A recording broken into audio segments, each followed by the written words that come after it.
안녕하십니까. 혼란한 정치 시사 얘기를 30년 정치부 기자의 촉으로 술술 풀어보는 송국근의 혼술 11월 26일 목요일 오후에 인사드립니다.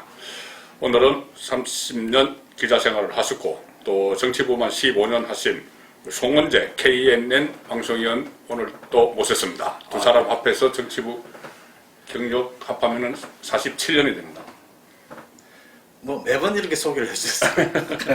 우리 송원재 국장께서는 지금 또 송원재 TV 유튜브 채널을 또 운영을 하고 계십니다. 시사 관련 특히 현 정권에 대해서 현 정권은 부산 문재인 대통령은 부산 출신이죠. 근데 부산에서 오래 정치부 생활을 해서 어쨌든 한쪽으로 치우치지 않고 기자들은 이렇게 너무 이렇게 한쪽으로 치우쳐서 진영 논리로만 하지 않습니다. 팩트 가지고 비판하고 그렇게 하죠. 많이 시청해 주시기 바랍니다. 근데 오늘 제가 참 모셔서 추미애 윤석열 이야기를 또 해야 되는데, 사실 오늘 코로나 확진자가 583명이 나왔습니다. 상당히 이 국민들께서 어려워하시는 이 시점에 계속 이 이야기 하기도 참 그렇긴 한데, 빨리 매듭을 짓기 위해서라도 이 문제를 좀 정리를 하고 넘어가야 될 것 같아요. 우선 이것을 한번 짚어봐야 되겠는데, 직무정지, 효력정지 신청을 어제 밤 10시 반에 윤석열 총장이 냈죠. 이 효력정지, 그러니까 민사소송으로 하면 가처분 신청인데, 본안 행정소송 되기 전에. 근데 이것을 하면은, 재판부 배당하고 하면은 최소 일주일 이상 2주일까지 걸린다는 이야기인데, 그 전에 오늘 선제적으로 이 추미애 법무부 장관 쪽에서 징계심의위원회를 2일날 열겠다. 다음 달 2일날 열겠다. 며칠 안 남았죠. 그렇게 되면은 거기서 만약에 해임을 결의를 하고 징계심의위원회에서 그다음에 문재인 대통령에게 제청을 해서 문재인 대통령이 해임을 해버리면은 그러면 이거는 직무정지, 효력정지 신청이 의미가 없어져 버리는 거네요. 무력화시키는 그런 시도를 또 했네요. 그러니까 서울행정법원에서 지금 윤석열 총장이 제출을 한 그것은 가처분이라고 하는 게 제일 쉽죠. 가처분이라고 많이 했으니까요. 가처분 신청에 대해서 결정을 하기 전에 2일을 해임 결정이 되고 대통령이 해임 처리를 해버리면 지금 가처분 신청은 아무 의미가 없어지는 거예요. 예를 들면 다음 주 수요일입니다. 그렇습니다. 수요일 빼면 시간도 없습니다. 현실적으로 그때까지 가처분 신청을 심의를 하기는 어렵다고 보여지고요.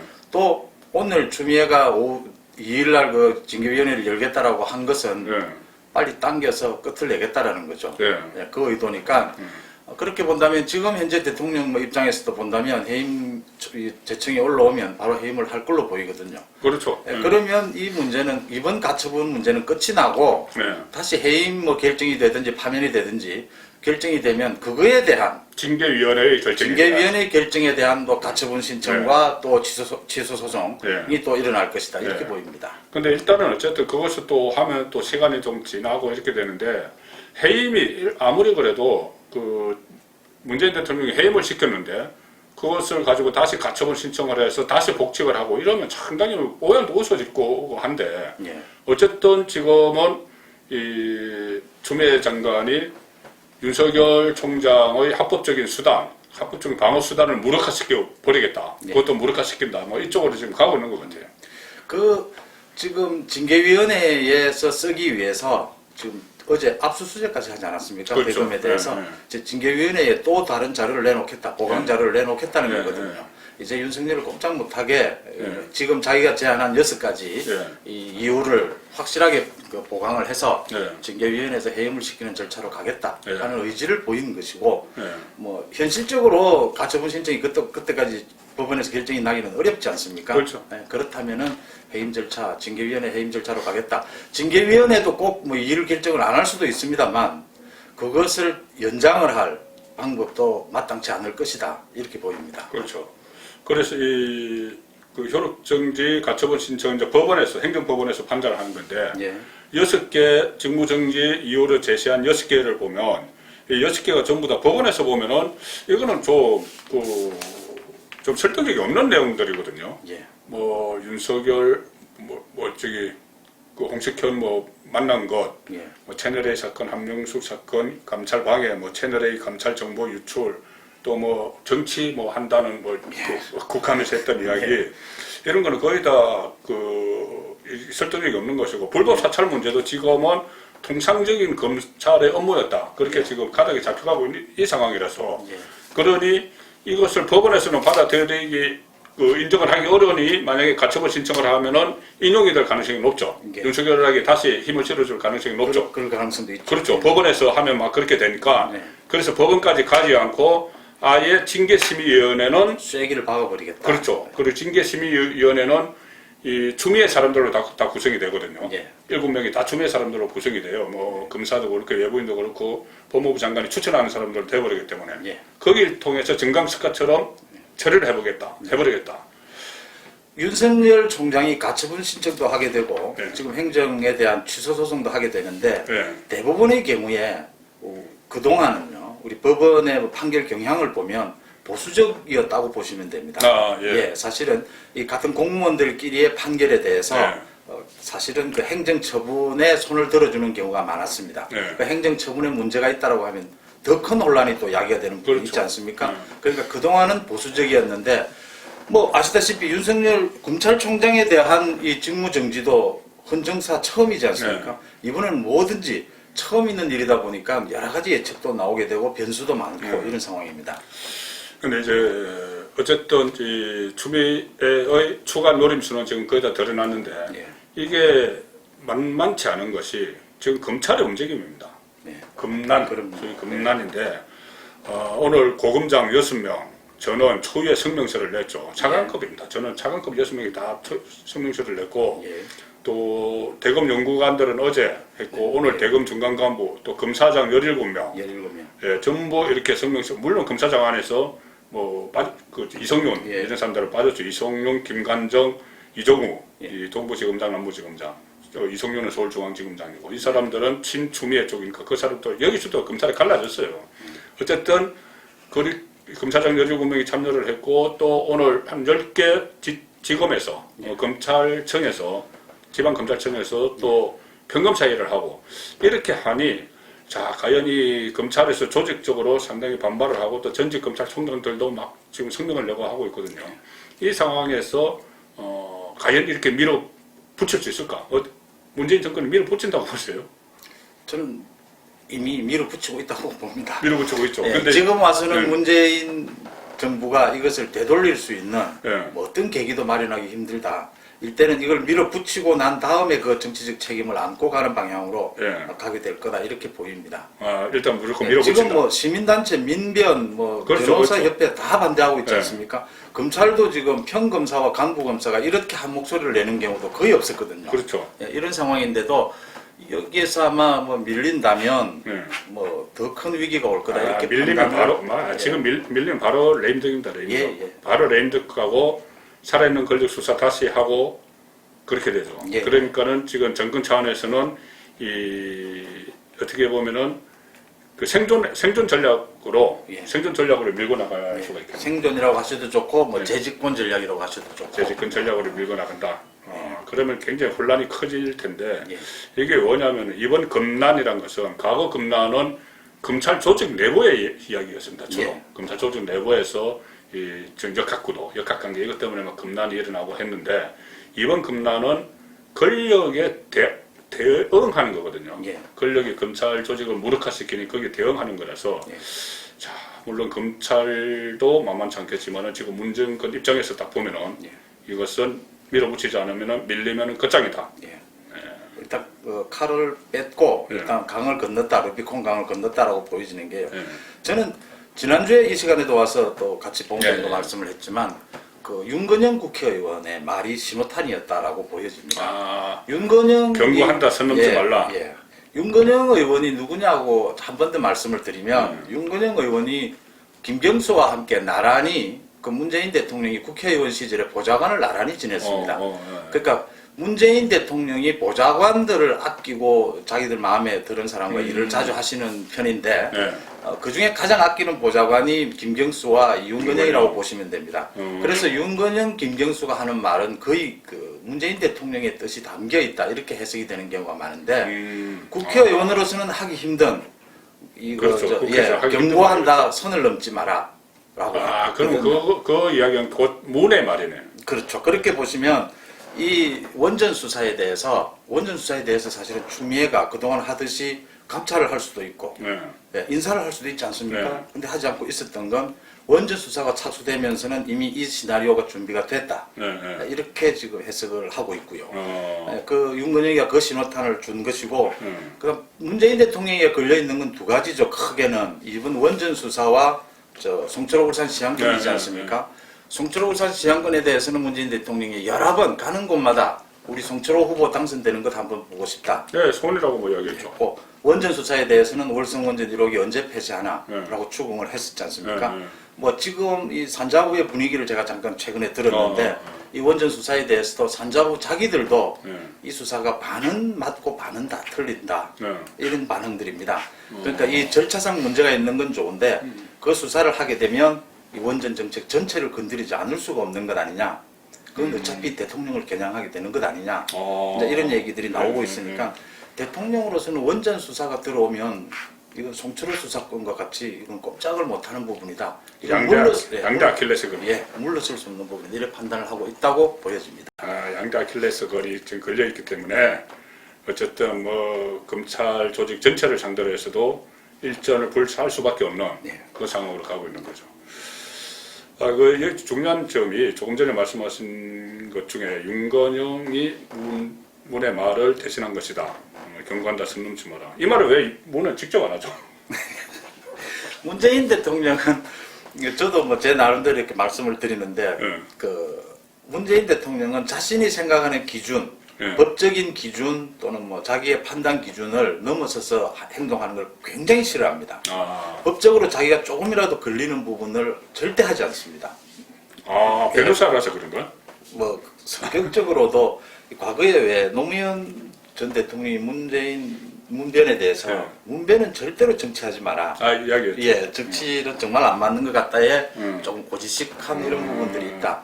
그 다음에 많은 분들이 예측하기에 아직도 정치적으로, 정무적으로 이게 대통령의 입장에서 조정하지 않겠느냐라는 말씀을 많이들 하시는데 문 대통령은 잘 돌아보시면 그렇게 결정한 경우가 거의 없습니다. 예. 이 법이나 뭐 이 제도의 테두리를 넘어선 이 정치적인 관점에서 옛날 YSDJ가 뭐 보여줬던 그런 식으로 판단을 해서 국정을 이끌어가는 경우는 거의 보여주지 않습니다. 그래서 저는 이번에도 그것이 그대로 이어진다면 추미애에게 맡겨놓고 자기는 아무것도 개입하지 않을 것이다. 지금 그러고 있지 않습니까? 예. 어제 아래도 청와대에서 그 나오지 않았습니까? 네. 그 대변인 반응이요. 네. 그건 뭐 그리고 그 정무정지 윤석열 정무 정지시키기 전에 직전에 보고는 받았다. 그런데 아무 말도 안 했다. 예.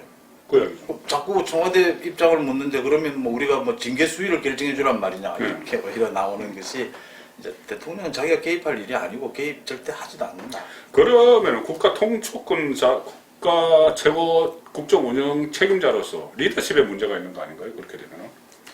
저는 그렇게 봅니다. 그러니까 대통령으로서의 이거는 업무를 방기하는 것이다. 그렇죠. 예. 아니 그 뭐 행정가면 모르지만은. 예, 그렇죠. 예. 예. 뭐 국무총리나 뭐 대통령 비서실장이나 음. 이런 정도라면 뭐 괜찮다라고 할 수도 있는데 대통령으로서의 그 업무는 정확하게 자신이 하지 않고 있는 것이다. 책임을 지지 않고 있는 것이다. 라고 볼 수밖에 없습니다. 그러니까 이제 그런 식으로 만약에 본인이 어떤 주어진 권한 내에 또 어떤 제도 내에 법적 테두리 안에서 이렇게 말을 하려고 하니까 지금 통제가 안 되는 거예요. 전부 다 추미애가 사실상 이번에 이 임명권자인 문재인을 제치고 추미애가 윤석열을 해임을 하는 그런 꼴이 돼버린 거죠. 다들 분석하는 것이 추미애가 저렇게까지 오버할 줄은 몰랐다. 예. 추미애가 자기 역할을 무엇인지는 분명히 알았는데 네. 윤석열을 잡는 것이지 않습니까? 잡는 것인 걸 아는데 저렇게까지 오버를 하는 것은 대통령에게도 부담인 건 사실인데 추미애가 시작하고 난 이후에는 추미애를 제지시킬 방법이 없었다. 추미애도 추미애 자기 정치하지 않습니까? 그럼요. 예, 추미애는 문재인 대통령은 정치를 사실은 국회에 4년 국회의원으로 있었지만 본격적으로 여의도 정치를 해본 적은 없습니다. 그렇죠. 국회 그 외에는. 또 여의도 정치 자체를 싫어합니다. 예. 근데 추미애는 여의도에서 잔뼈가 굵은 사람이거든요. 그러니까 문재인 대통령의 계산과는 추미애는 전혀 다르게 움직였을 것이다. 이렇게 네. 좀 보여주는 부분이죠. 네. 기습 질문을 하나 드리겠는데 예. 부산에서 정치부 오래 하셨으면 네. 문재인 대통령 만나보셨어요? 여러 번 뵀습니다. 그래서 또 네. 우연치 않게 단 둘이서만 식사를 하는 경우도 있었고요. 그때는 정치할 때요. 국회의원 때 하셨을 때. 아, 예. 왜냐하면 이거 글을 짜고 그런 게 아니고 네. 옆에 같이 배석을 해서 식사를 같이 하기로 한 분들이 안 오는 바람에 예. 그래서 다른 이유는 뭐 안 묻겠습니다. 예. 그래서 둘이서만 식사를 한 경우도 있었고 네. 뭐 여러 번 했습니다. 예. 그때 보면 저도 과거에 문재인 대통령이 노무현 정부 때 청와대 비서실장하고 뭐 민정수석하고 다 있지 않습니까? 네.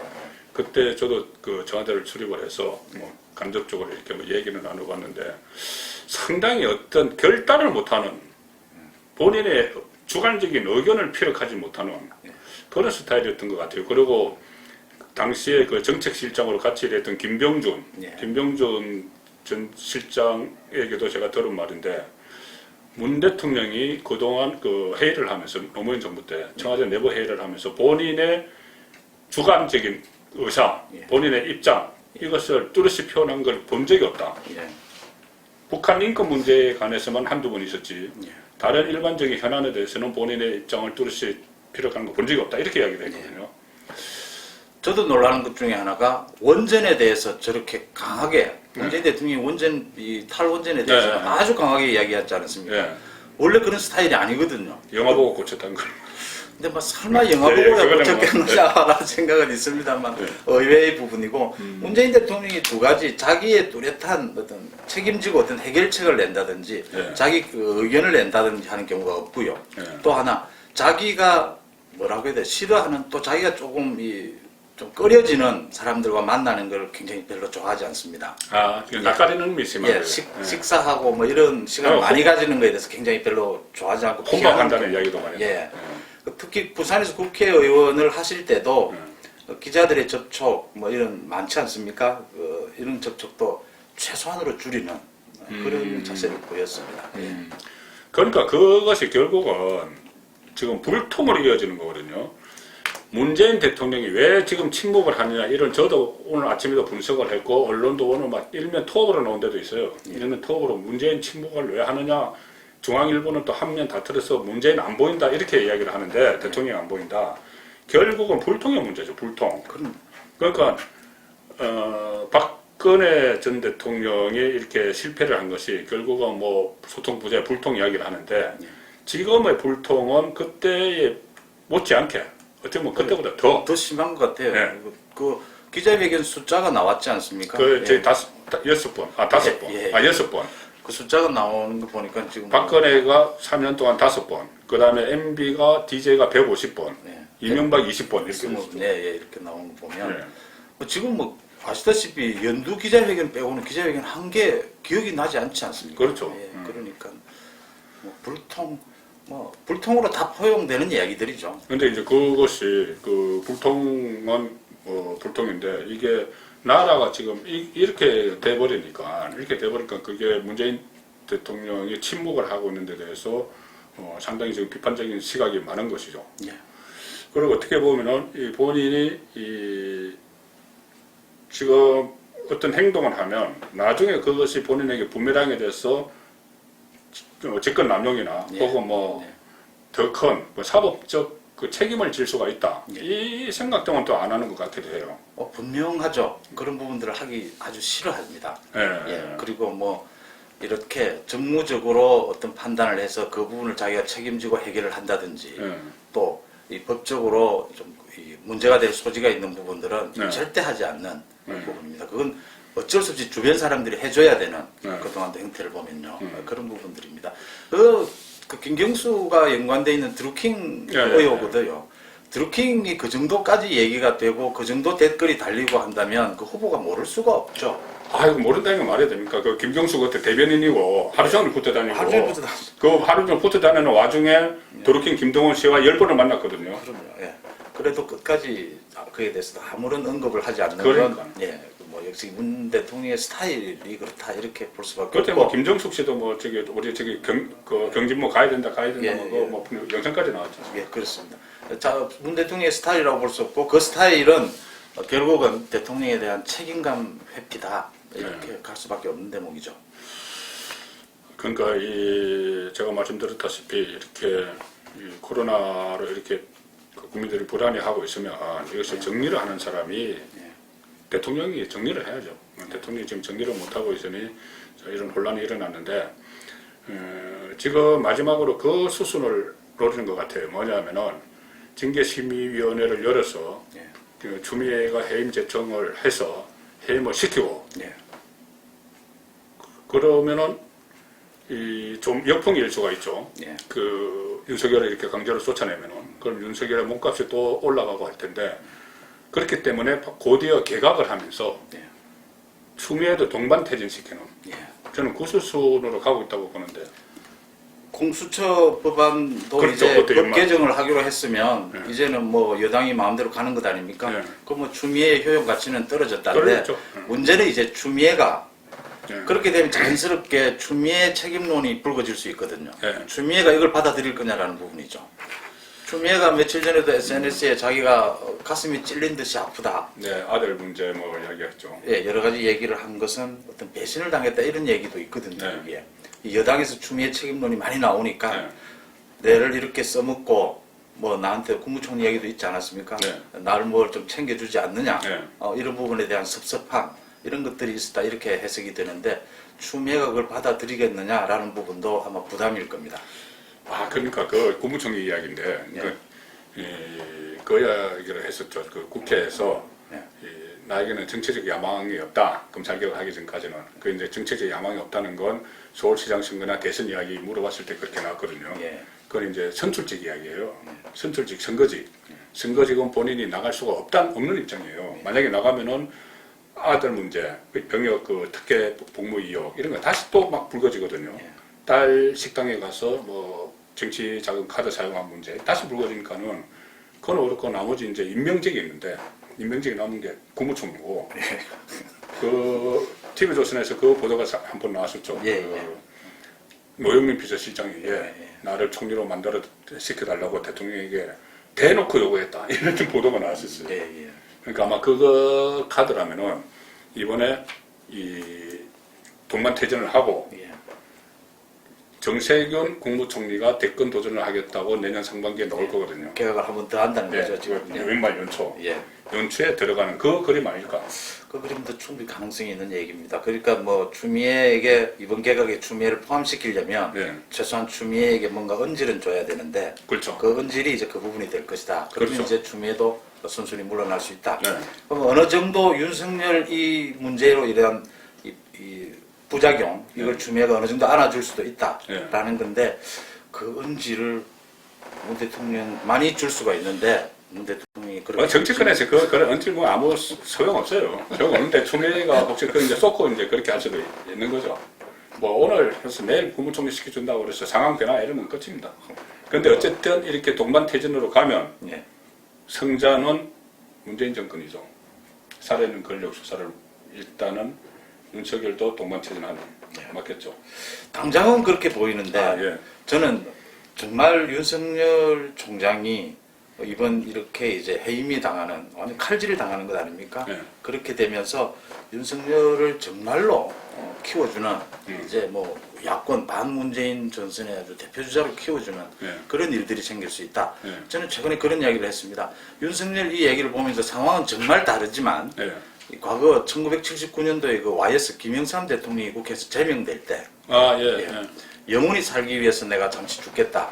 그렇죠. 당모가지를 비틀어도 새벽은 온다고 했던 그게 연상이 된다라는 이야기를 한 적이 있는데 윤석열 총장도 뭐 상당히 경우는 다릅니다. 그렇지만 이번에 민주주의와 법치주의를 지키기 위해서 내가 법적인 대응을 끝까지 하겠다라고 하면서 이제 잘리는 것 아닙니까? 윤석열 누가 이길지는 지켜봐야겠지만 문재인 정부가 굉장히 위기에 몰린 건 사실이다. 이 건으로 해서 그렇게 보입니다. 그렇죠. 그리고 오늘 아주 중요한 말씀을 하셨는데 문재인과 과거에 독대를 했을 때 문재인은 어떤 본인이 싫어하는 일은 안 하려고 하는 그런 스타일이다. 그건 저도 그때 느꼈습니다. 싫어하는 일을 안 하려고 하는 스타일이라서 지금 주미애에게 이렇게 맡기고 뭐 이렇게 했는데 정권이 끝나고 나면은 그 일을 다시 본인이 다 책임을 져야 될지도 모르는 그런 상황이 올 수도 있을 것 같아요. 그럼요.